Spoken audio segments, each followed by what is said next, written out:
皆さんこんにちは。ヨガインストラクターのまみえです。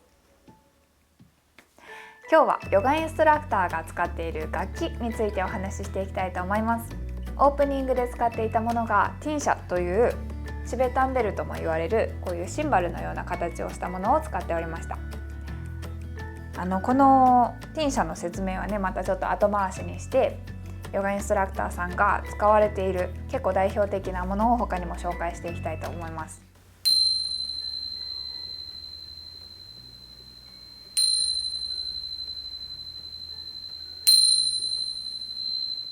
次に紹介するのはクリスタルチューナーと言われるものです。こちら、これは水晶とチューナーのセットで売られています。私は Amazon で買ったんですけど、あんまりヨガインストラクターさんでこれ使ってる方そんなにいないかな。私最近趣味でタロット占いの YouTube とかね見るんですけど、自分もちょっとねやる人だから見るんですけど、そういう方たちがよく使ってる印象でしたね。こちらはどんな音かというとこんな感じです。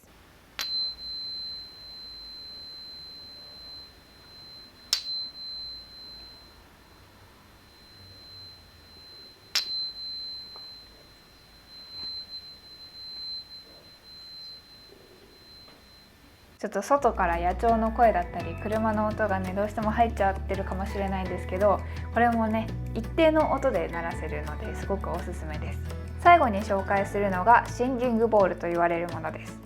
こちらもうお寺でね鳴らしてる木魚のような感じだと思うんですけど、これもすっごく癒される音です。早速音を聞いてもらいたいと思います。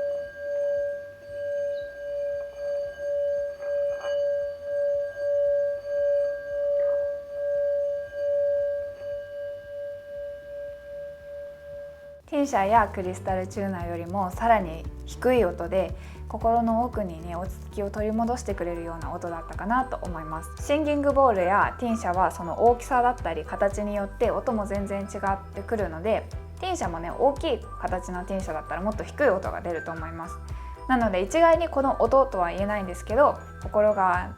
落ち着いてないなっていう時にいつもこの音を聞いて癒されてます。ヨガインストラクターが使っている代表的な3つを紹介しました。他にもね私が知らないようなものとかもいっぱいあると思います。とりあえずねこの3つを紹介します。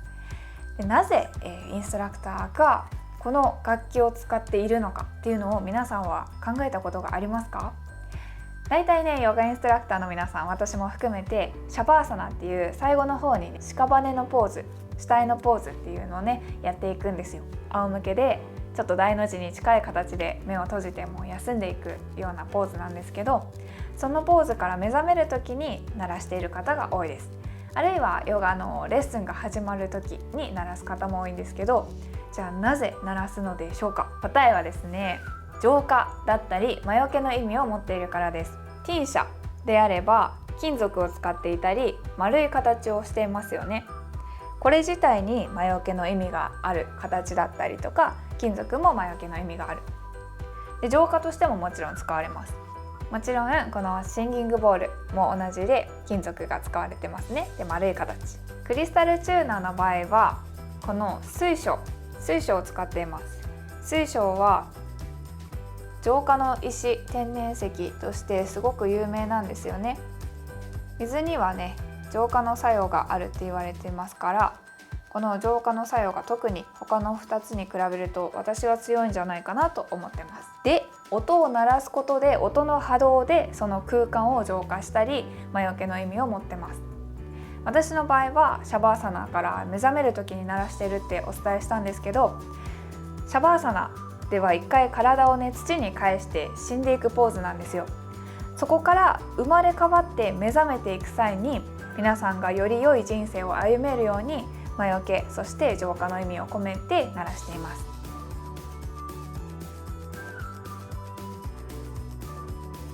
オープニングで使っていたものはこちら、シンバルのような形をしたものです。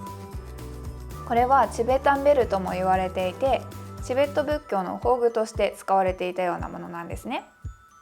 ですごくね、手に入りやすいものなんですけど、私が購入したのはこれ6000円です。安いと1500円くらいで買えるんですけど、やっぱり一個一個音を鳴らして買いたかったっていうのもあって、なかなか躊躇して買ってなかったんですよ。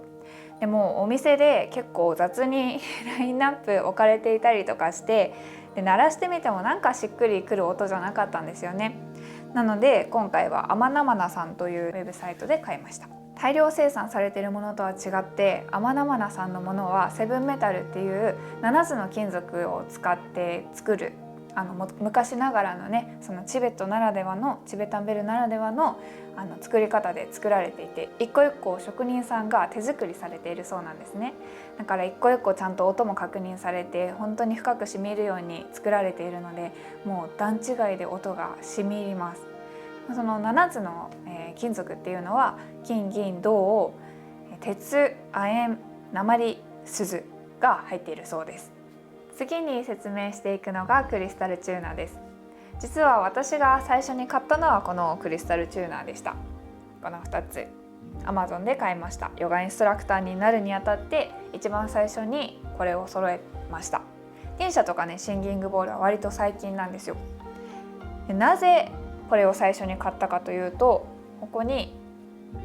4096って書いてあるんですよ。見えるかわからないけど、そう書いてあって、4096Hz の音がどこを鳴らしても鳴るんです。そうだから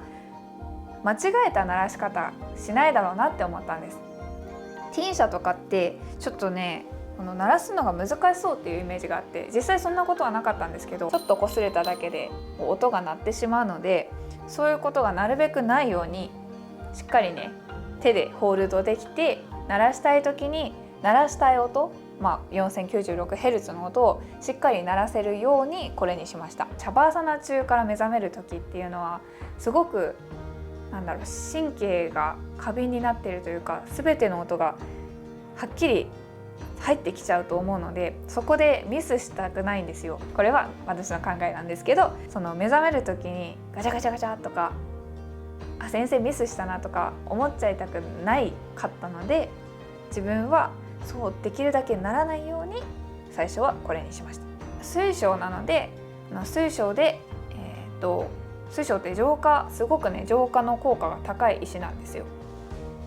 なので水晶を使って水晶のエネルギーと波動を一緒に届けているというイメージです。この 4096Hz は私が Amazon で買った時は天使の歌声の音階って書いてあったんですけど、今ちょっと調べたら天界の扉を叩く音だそうです。でこれは知らなかったんですけど、地球の振動数が 8Hz、 その9オクターブ上に当たるのが 4096Hz だそうです。でヘルツによって、例えば 528Hz は第三チャクラに働かけることができるとか、432Hz は宇宙の波動とも言われるとか、ヘルツによってねちょっと効果が違うみたいです。なので私はこの 4096Hz のものを選んだんですけど、自分がね好きな音、もし聞いて確かめられるんだったら、もしかしたら好きって思うものが今の自分に合ってるもの、足りないものを補ってくれたりとか、より自分のいいところを伸ばしてくれる音だったりするかもしれないので、それもちょっとね調べても面白いかもしれないですね。シンギングボールの説明に入りたいと思います。シンギングボールもティンシャと同じくチベット仏教で使われていたものなんですけど、クリスタルボールって言われる水晶でできているお椀の形をしたものもあります。なぜかクリスタルの方がより浄化されてるっていう、もう気持ちの問題かもしれないですけど、一回 YouTube とかで調べるとよりわかると思います。クリスタルボールって調べると本当に癒される演奏されている方とかも出てくるので、それを聞いてまたシンギングボール金属バージョンで聞くと違いがね分かってもらえるんじゃないかなと思います。シンギングボールの場合は本当に心を落ち着かせてくれるし、振動がすごいんですよ。ボーンっていう音が振動を通してすごく体に染み込んでくるので、本当なんかすごく心身ともにほぐれるって感じですよね。さっき2パターン鳴らし方を行っていたんですけど、分かりますか？1個は叩くバージョンの鳴らし方、2個目は倍音って言われる音を出すために周りをねこうこする、くるくるこすって出す鳴らし方をしてました。これが不思議ですよね。シンギングボールの何よりの特徴がこの倍音です。私が持ってるのはねちょっとあんまり大きいサイズじゃない手のひらサイズなんですけど、もっとねこのくらい大きいものになるとその倍音がもう今まで本当に味わったようなことのない音、音同士がぶつかり合って反響して鳴っていく音なので、なんか機械じゃ出せないような音だし、でも人間の手もある程度加わってないと出ない音だし、ヨガっていう言葉の語源がユジュ、つなぐって言葉なので、いろんなものがつながってできた音だなってすごく思います。ちなみにクリスタルチューナーはちょうどね昨日私新車を買ったので、その新車のお祓いに行ってきました、神社に。でこの水晶をねその手水清めてきました。私が持っているパワーストーンとかもね毎回ねこのお水で清めるんですよ。なのでクリスタルも一緒に清めてきました。ただティンシャとかねシンキングボールとかは金属ですし、ちょっと錆びるのも怖いですから濡らしません。でこれどうやって浄化するかっていうと、浄化必要かどうかわかんないんですけどね、私の場合はお香で煙にこう入れます。煙の中で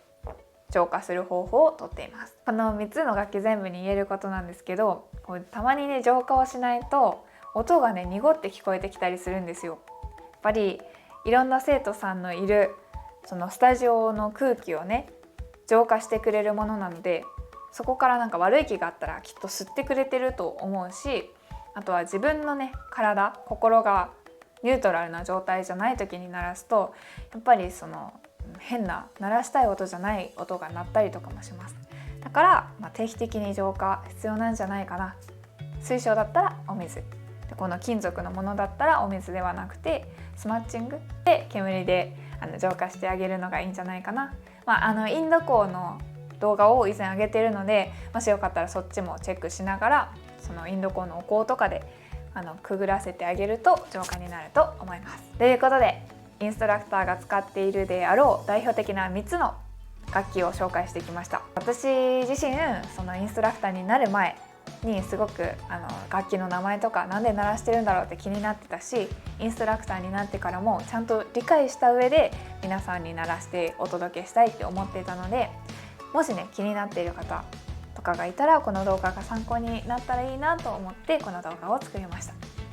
ではこの動画が参考になったよ、分かりやすかったよという方はいいねボタンやチャンネル登録をよろしくお願いします。コメントも自由にお待ちしておりますので、ぜひぜひ気楽にコメントください。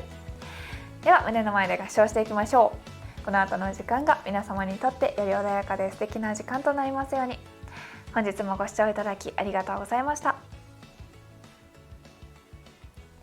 ではまた次の動画でお会いしましょう。バイバイ。